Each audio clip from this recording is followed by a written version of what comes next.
여러분 성경에 로마서라고 하는 책이 있지요. 로마서가 사도 바울에 의해서 AD 57년경에 써졌습니다. 오늘 우리가 읽은 에베소서는 AD 62년에 써졌습니다. 로마서가 57년 그리고 에베소서가 62년. 그러면은 로마서를 쓰신 후에 대략 몇 년 후에 에베소서가 쓰여진 것이 될까요? 하나는 57년, 하나는 62년 하니까 대략 5년 차이가 되지요. 왜 이 말씀을 먼저 드리냐면 5년의 차이가 무슨 의미가 있을까? 사도 바울같이 인생을 고지를 향해 하루하루를 달려갔던 분에게는 해가 간다는 것이 그분의 영적 성숙도에 지대한 영향력을 미치고 있습니다. 우리도 그래야만 합니다. 우리도 그래야만 해요. 로마서를 사람들은 결혼으로 치면 노른자라고 이야기합니다.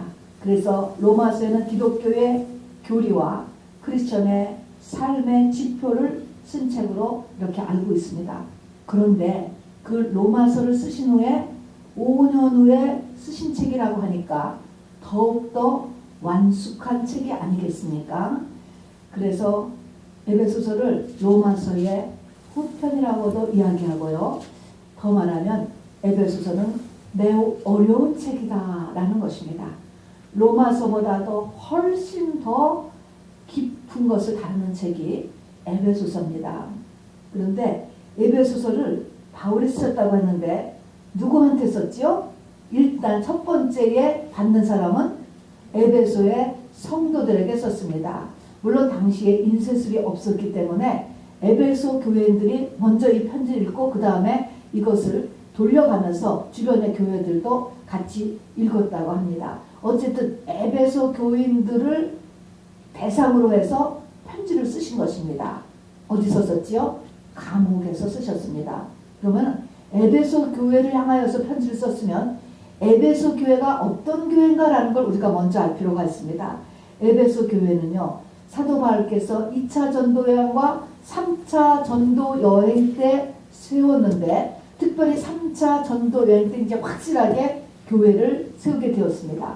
무려 만 2년 동안을 그곳에 한 곳에 머무르면서 에베소 교회를 창립했습니다. 가장 공이 많이 들어간 교회가 에베소 교회입니다. 요한계시록 2장에 보는 에베소 교회의 모습을 보니까요. 그래서 무엇보다도 말씀이 단단했던 교회입니다.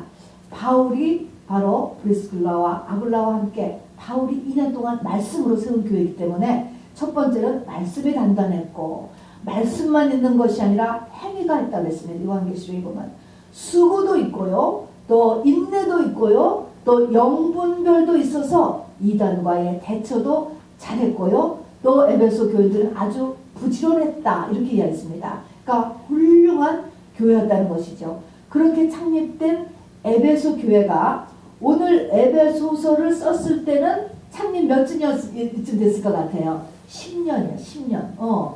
그러니까 지금 그 뒤로 10년이 흐르고 나서 사도 바울은 감옥에 있게 되었고 바로 감옥에서 갈 수가 없기 때문에 에베소 교회의 교인들의 양육을 위하여서 편지를 쓰게 되었습니다. 그러니까 10년의 간격이 있었다 이 말인 것입니다. 여러분 에베소 교회 성도들도 성장했을까요? 안 성장했을까요? 에베소 교회 성도들도 많이 성장했었을 것입니다. 그러니까 이 대상이 바로 에베소 교인이다 이 말을 하는 것은 에베소서는 소신자에게 하신 말씀이 아니고 또 물론 안 믿는 사람에게 하신 말씀은 더더군다나입니다.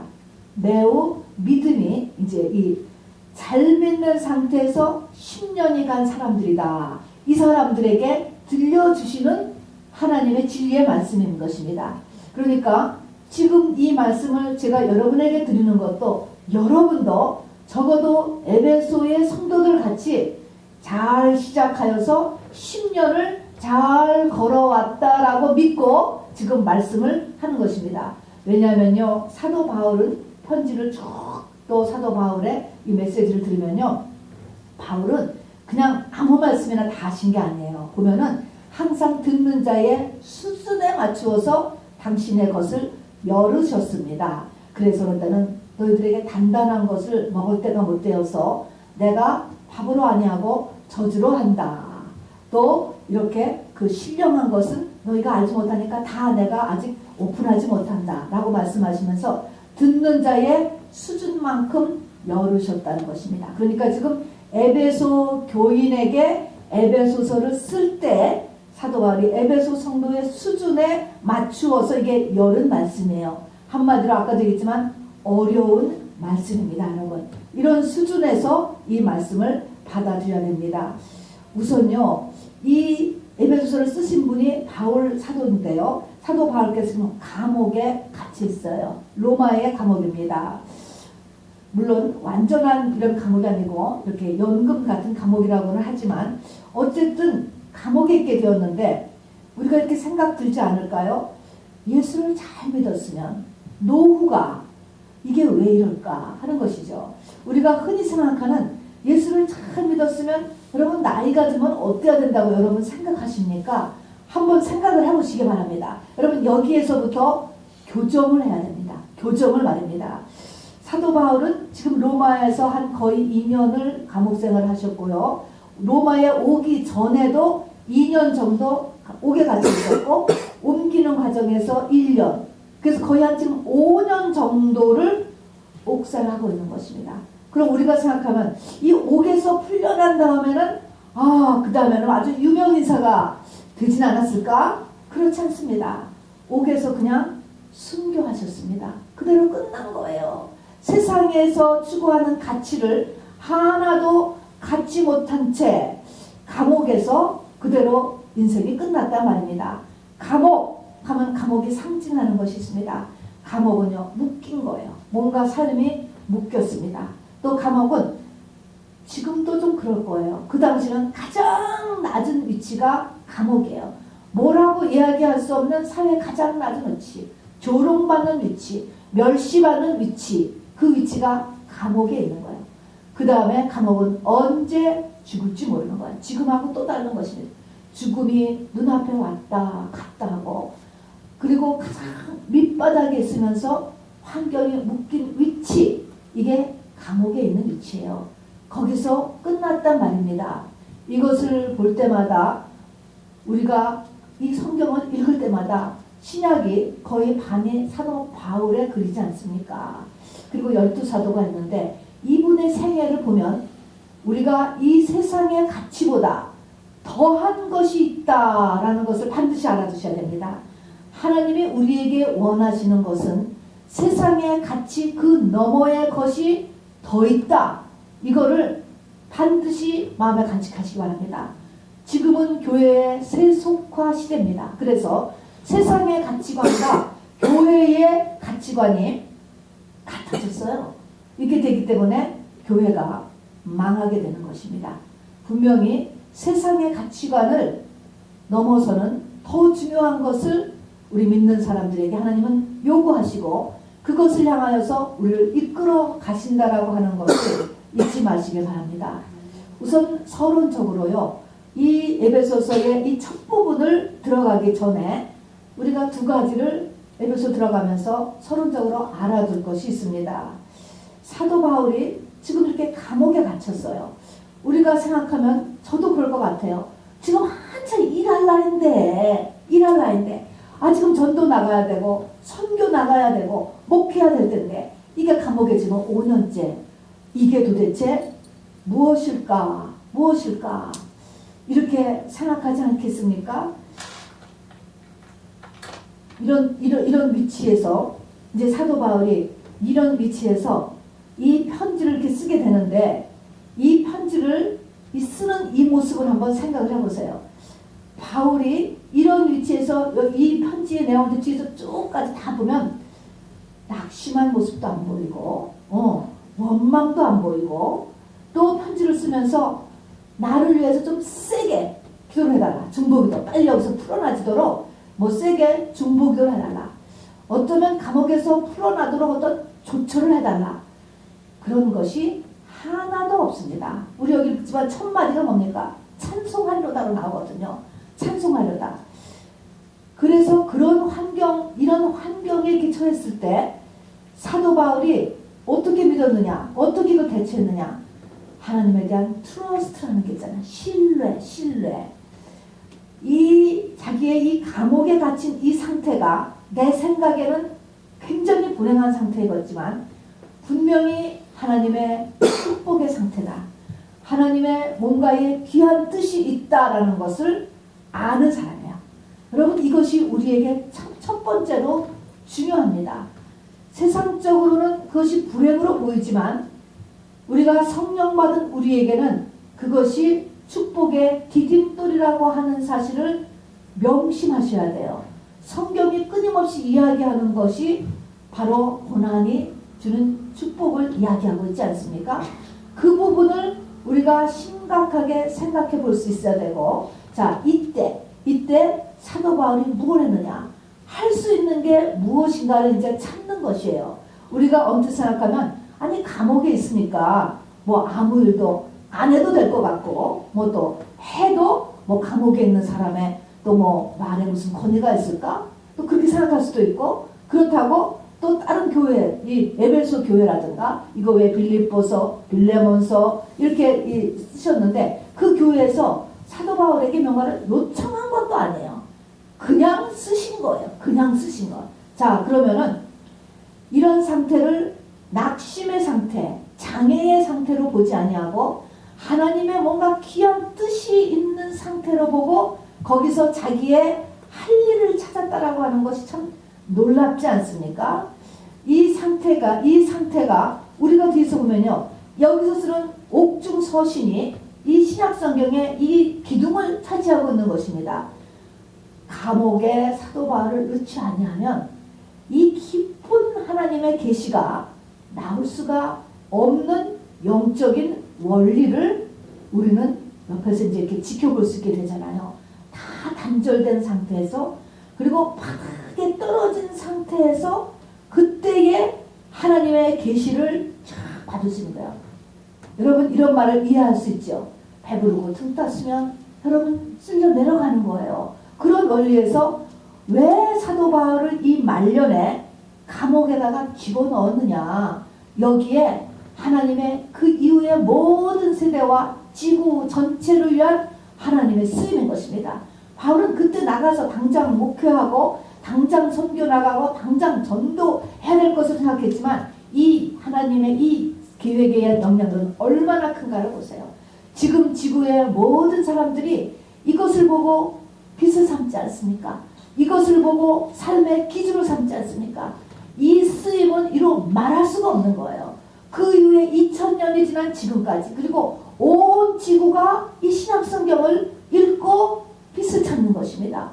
그것을 하는 거예요. 그것을 하나님께서 그것을 시키신 것입니다. 그래서 하나님이 나에게 주신 환경을 절대로 세상적인 눈을 가지고 판단하지 말고 그 안에 있는 하나님의 넓이와 깊이와 길이와 높이를 측량할 수 없는 나를 향한 사랑을 꼭 깨달으셔서 축복의 사명의 그 디딤돌로 삼는 것이 필요합니다. 그 다음에는 말이에요. 이게 첫 번째요. 내 환경은 절대로 축복의 환경이라는 것은 잊지 마시길 바랍니다. 이거 바꿔야 돼요. 초신자는 못 바꿔요. 또 불신자도 못 바꿔요. 그러나 에베소 교인, 지금 이 10년이 된 에베소 교인 정도는 바꾸라는 거예요. 그래서 이 말씀을 지금 하는 것입니다. 저도 하는 거예요. 여러분 정도면 바꿀 수 있어요. 내 환경이 지금 나쁘다라고 해도 이거를 바꾸시란 말입니다. 오늘 말입니다. 하나님의 말할 수 없는 온 우주와 시대를 넘는 하나님의 깊은 뜻이 있다라고 하는 사실인 것이죠. 두 번째는요, 이 감옥에 갇힌 사도 바울이, 자, 여기서 우리가 알다시피 편지를 썼어요. 4개의 옥중서신이 있게 되고 이제 에베소가 그 대표가 되게 되는데, 가야 되는데 에베소 성도들이 이제 10년이 됐으니까 더 깊은 것을 가르쳐야 돼요. 가르쳐야 되는데 갈 수가 없으니까 어떻게 된 게 편지를 쓴 거예요.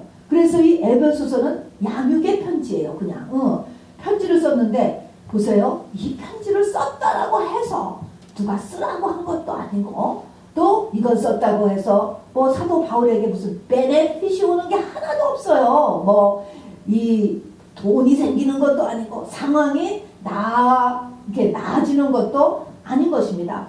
근데 편지를 썼는데 또 편지를 쓸 때도요, 어떻게 생각하면 그냥 뭐 감옥에 있는 나이든 늙은 죄수 하나가 자기가 알던 그룹의 사람들에게 편지를 쓰는 거 그냥 찍찍 갈겨 쓸 수도 있지 않을까?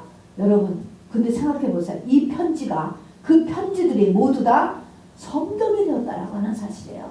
그렇다면 사도 바울이 그 짧은 편지 하나들을 쓸 때마다 얼마나 전심전력했을까?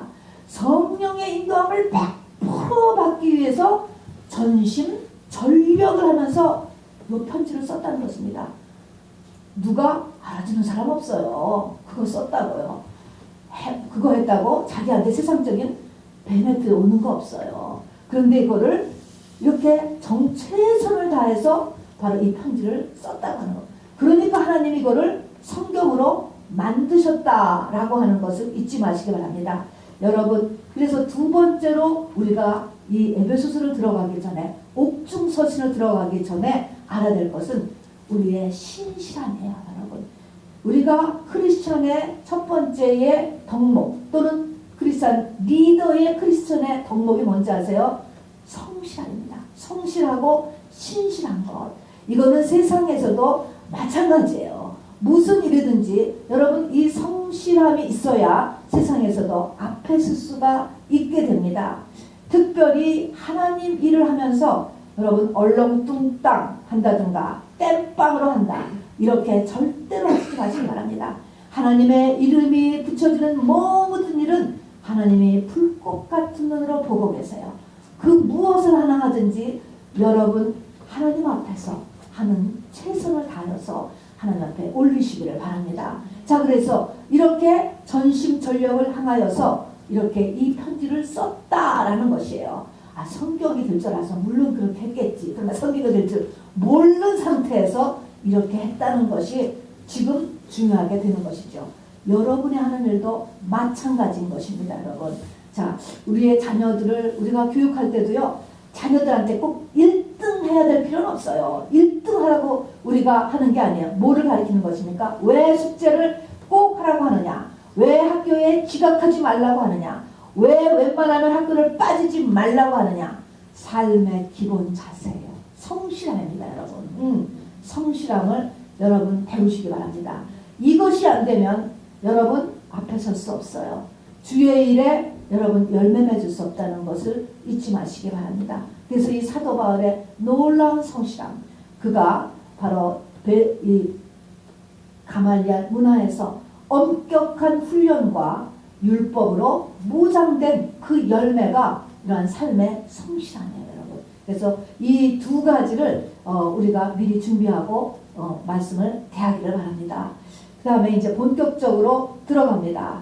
이 에베소 교회에 쓴 이 편지는 사도 바울께서 알다시피 이렇게 두기고라고 하는 사람을 통하여서 에베소 교인들을 더 양육하기 위해서 쓰신 편지예요. 근데 우리가 알다시피 언뜻 생각하면 이 정말 늙은이죠. 이 늙은 죄수가 이렇게 편지를 썼다고 하니까 분명히 뭔가를 리퀘스트 하지 않았을까? 뭔가 좀 달라. 감옥에 있으니까 뭔가를 나를 도와주고 뭔가를 좀 보내주고 아니면은 원망이라든가 회한이라든가 허탈감이라든가 뭐 이런 것들이 나올 것 같은데 기대하지 않아요? 감옥에 있는 사람 편지 오는 거 한국에서나 미국에서도 가끔 보면요, 다 뭐 좀 갖다 달라는 거죠. 항상 갖다 달라. 그런 말이 전혀 없을 뿐만 아니라 또 자기 이 상황에 대한 그런 분노나 원망이나 허탈이나 자멸감 같은 게 전혀 없이 첫마디가 찬송하리로라는 거예요. 어떻게 이런 경지에 나갈 수가 있을까? 어떻게 환경에 전혀 상관없이 찬송하리로다가 터져 나올 수 있는가? 여러분, 이게 우리가 가야 될 고지예요. 고지 말입니다. 저와 여러분이 이것을 향하여서 다른 박수가 된답니다. 어떻게 찬송하리로다가 터져 나오냐는 거예요. 자, 왜 찬송하리도가 터져나왔느냐? 이 찬송하리로다는 지금 환경 때문에 찬송하리도가 아니에요. 환경은 알다시피 가장 낮은 단계, 언제 죽을지 몰라요. 죽음이 왔다 갔다 하는 거예요. 이 당시에 이 로마의 감옥을 실제 가서 보면 정말 끔찍해요. 제가 2년 전에 가서 볼 기회가 있어요. 정말 지금의 감옥하고는 비교가 안 됩니다. 여러분. 그런 환경이 찬송하리도가 아니고, 문제는 환경을 넘어서는 이러한 이 내면의 충만함 때문에 지금 얘기하는 것입니다. 찬송하리도가, 근데 이거는 보이지 않는 세계 때문에 지금 이 말이 터져 나오는 거예요. 그러니까 보이지 않는 세계에, 내가 갖고는 보이지 않는 세계가 내 환경을 우리가 넘어가야 된다는 걸 잊지 마세요. 물론 내 환경에 금방은 반응하죠.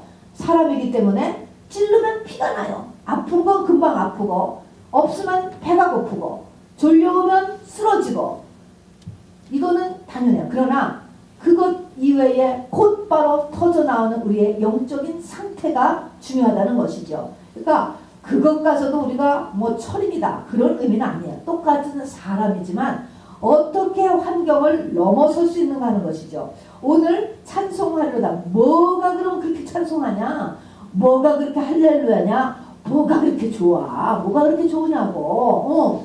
그렇게 했을 때 보니까 오늘 에베소 1장 보니까 4가지 때문에 이것이 그렇게 사도 바울을 감격시켰다는 것입니다.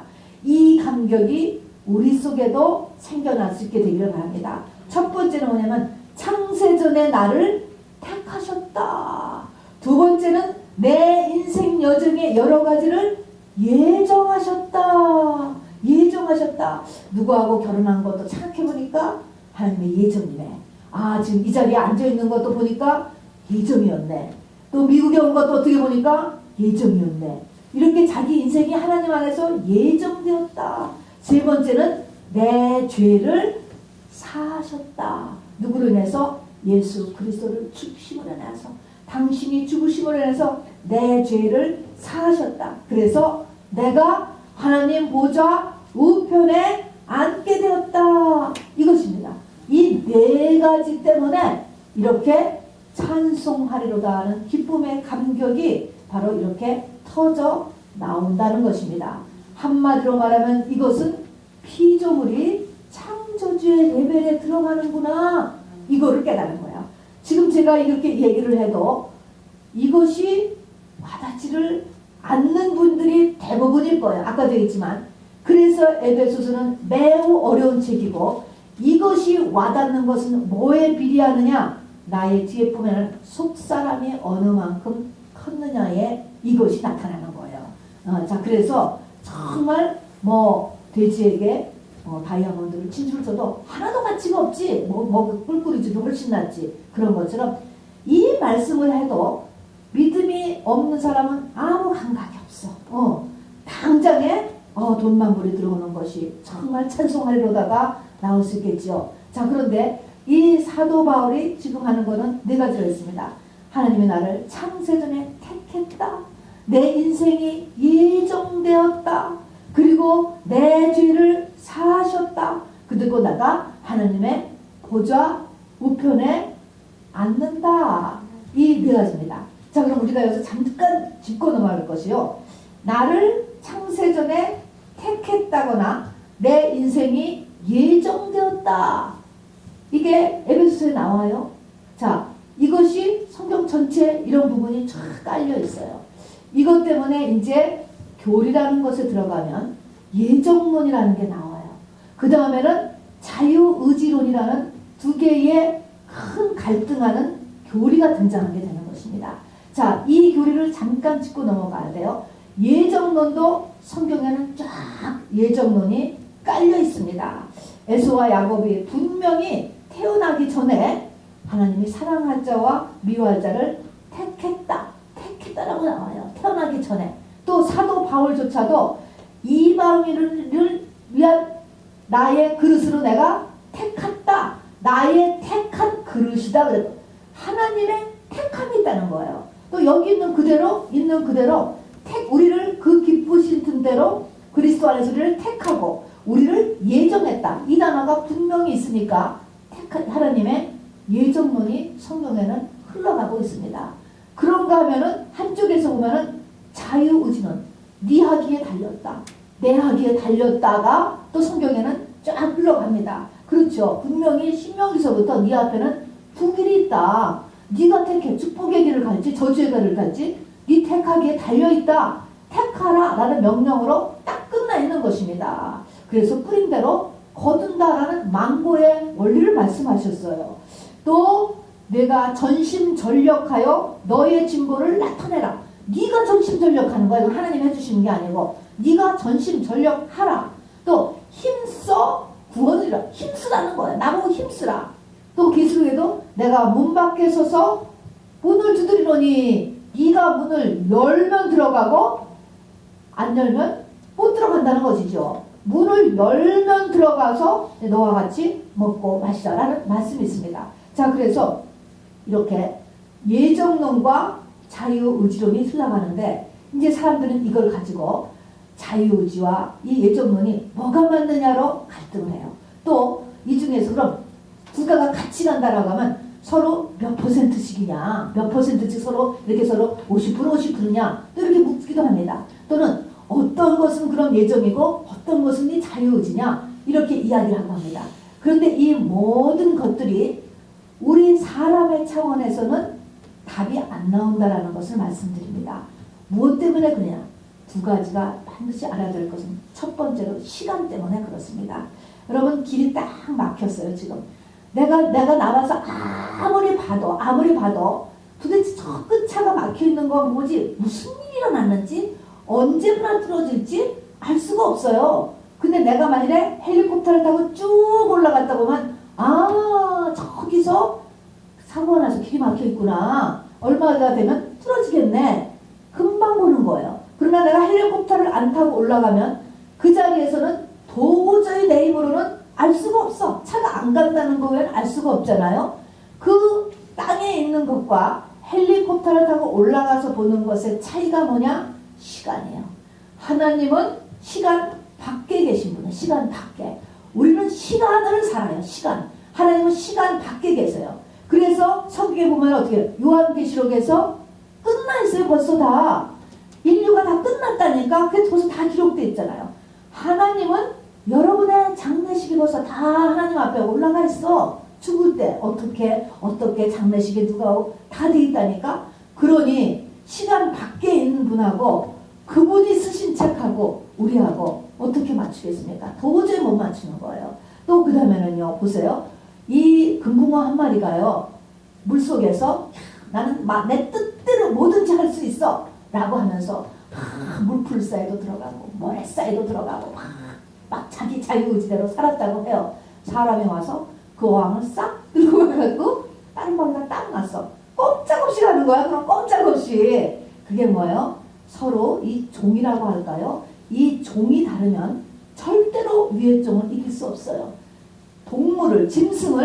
짐승은 사람을 이길 수 없어. 아무리 짐승이 머리를 써도요, 사람은 못 이겨요. 사람이 닭을 죽이겠다면 그 닭은 죽어요. 볼 수가 없는 거예요. 이렇게 짐승은 사람을 못 이겨. 사람은 또 뭐를 못 이기는지 아세요? 영물을 못 이겨요. 영물. 천사나 성령이나 이런 영물을 못 이기게 되었어요. 또 그 모든 영물 위에는 하나님이 계시죠. 이런 창조의 흠을 넘어서는 것은 절대로 못 이기게 되었어요. 이게 피조물의 한계예요. 그렇기 때문에 우리는 예정론이다, 자유의지론이다, 어떤 게 맞다, 틀리다를 얘기할 수 없고요. 우리가 해야 될 것은 어떻게 보면 100%가 예정이에요. 하나님이 다 아시는데 어떡할 거야? 다 아시는데. 어떻게 보면 100% 예정론이고 어떻게 보면 100% 자유의지예요. 그러니까 우리가 원하는 거는요. 제가 원하는 거는 그냥 100% 자유의지다 생각하고 여러분이 열심히 하시면 돼. 그것이 가장 좋아요. 그래서 교단이라고 하는 것도 가장 중요한 것이 자유의지를 조금 더 중요시하는 교단이 바로 감리교라든가 순복음계통은 자유의지를 조금 더 열심히 하고, 장로교는 아주 전적으로 예정론을 아주 중시합니다. 그렇지만 어쨌든 이렇게 그 성향이 조금 다르다는 것이지 한쪽을 무시하진 않아요. 어느 교단이나. 이렇게 해서 이 창조주와 바로 우리 피조물의 한계를 우리가 받아들이면서 우리가 성경을 볼 수 있게 되기를 바랍니다. 어쨌든 오늘 에베소서의 사도 바울은 택함과 예정에 대해서 하나님 앞에 감사를 올렸다라는 것입니다. 그 다음에 세 번째에 너무너무 큰 감사가 예수 그리스도를 통해서 내 죄가 죄사함을 얻었다라는 것입니다. 여러분, 죄사함을 얻었기 때문에 우리가 하나님의 보좌 우편에 올라가고 하나님의 아들이 되고 하나님의 기업이 되는 것입니다. 여러분, 자, 이것 때문에 이 하나님의 보좌 우편에 앉게 되는 것이 얼마나 영광스러운 일인지, 이 땅에서 여러분이 어떤 노벨상을 받은 것보다도 영광 중에 영광이 하나님의 보좌 우편에 앉는다는 거예요. 그래서 여기 보면 영광을 찬미하게 하렵니다. 영광을 찬송한다. 영광. 최고의 영광은 내가 하나님의 보좌 우편에 앉는 거예요. 하나님의 보좌 우편이 다른 말로 신부고 다른 말로 아들이고 다른 말로 제자예요, 여러분. 하나님의 보좌 우편에 앉는 것이죠. 자, 그런데 보좌 우편에 앉으려면 무엇이 필요하냐? 죄사함이 필요하다. 죄사함 때문에 우리가 보좌 우편에 앉을 수 있게 되는 거예요. 자, 우리가 죄사함, 예수 믿으면 예수 그리스도 안에서 우리는 의인이 되었다. 예수님이 내 죄를 모두 다 하셨다. 모르는 사람이 하나도 없어요. 지식으로는 아는데 내가 정말로 내 죄가 다 사해졌는가를 내가 완전히 받아들이는 거는요, 결코 쉬운 일이 아니에요. 이것이 교회 생활이에요, 여러분. 말로는 그렇게 해도 속으로는 죄책감에서 벗어나지 못하는 거예요. 정죄감에서 벗어나지 못하는 거예요. 이것은 속사람이 장성해야만 벗어나지 않아요. 우리의 교회 생활이라는 것이 이게 죄사함이 그냥 내가 선포하죠. 또 입술로 이야기하고 받으려고 노력을 하고 지식으로도 알아요. 그러나 이것이 지식이 아닌 나에게 정말로 내 것 깨달음으로 옳은 데까지 가야 돼요.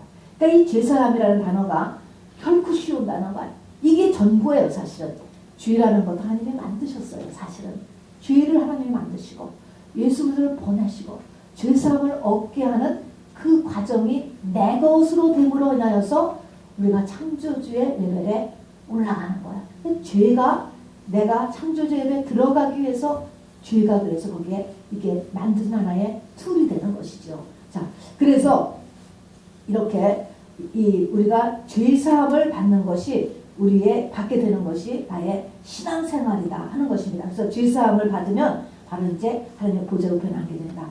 여러분, 죄사함을 내가 받았느냐 안 받았느냐 어떻게 할 수 있을까? 왜냐하면 예수 믿는다는 것은 죄사함 받는 거야. 사실은 한마디로 하면 죄사함 받는 거예요. 우리가 맨날 칭의는 하죠. 칭의. 우리는 의인이야. 오케이.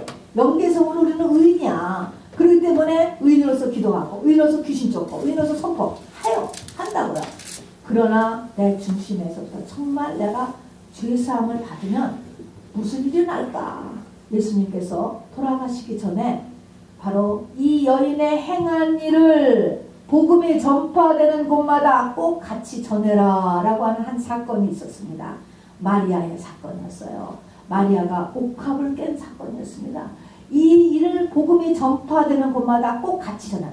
왜 그랬을까? 그러면서 거기에 부연돼서 하시는 말씀이 사함을 적게 받은 자는 나를 적게 사랑하고 사함을 많이 받은 자는 나를 많이 사랑하느니라 그랬습니다. 네가 진짜 죄사함을 받았다는 것이 네 것이 되었다면 당연히 내 것이 나온다는 거예요. 내 것이 나온다는 희생이 나온다는 거예요. 내 것이 나온다는 것이 내 것이 나오는 것이죠. 그냥 쓰고 남은 시간 쓰고 남은 어쩌고 저쩌고를 교회에 하나님 앞에 드리는 것이 아니고 옥합을 깨는 일이 나오는데 진짜로 자기의 전 재산이 다 드려진 이 옥합을 깬 이 마리아, 그러니까 복음을 전했어. 전도도 하고 선교도 했어. 목회도 해. 저도 이렇게 하는데 정말 내가 전하는 복음의 코어는 죄사함이에요. 죄사함을 복음을 전했는데 전했으면 제대로 전해졌으면 뭐가 있어야 돼요? 나온다 말입니다. 나와야 복음의 전해로 제대해진 거예요. 이것이 절대로 성도들이 하나도 주님 앞에 내어놓는 것이 없이 나라에서 주는 돈으로 돌아간다거나 이렇게 돌아간다면 복음이 전하나 마나야. 그건 그냥 한인회를 하는 것이 훨씬 더 즐거운 일이 될 것입니다. 자, 이렇듯이 죄사함을 정말로 받은 자는 만약에 옥합을 내놓는 이런 형태가 일어난다는 그 제대로 전해졌나니 증표가 될 거. 사도 바울 같은 사람 자기가 죄인 중에 괴수라고 했습니다. 예수 믿는 사람을 죽기까지 했으니까 또 어떻게 이렇게 당당하게 이렇게 살았겠습니까?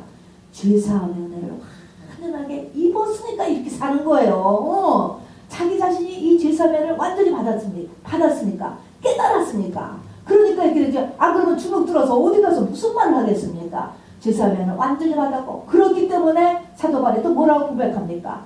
복음을 전하는 일에 자기의 생명을 조금 더 귀한 것으로 여기지 아니한다가 고백에 나오는 이 상관관계를 가지고 있단 말입니다. 자, 그래서 죄사함을 근데 이 얻게 한 것, 이것을 하고 나니까 너무너무 이제 놀라운 것이에요. 자, 그런데 이것이 얼마나 영광스러운 거라는 것을 사도 바울은 실제로 느꼈어요. 실제로.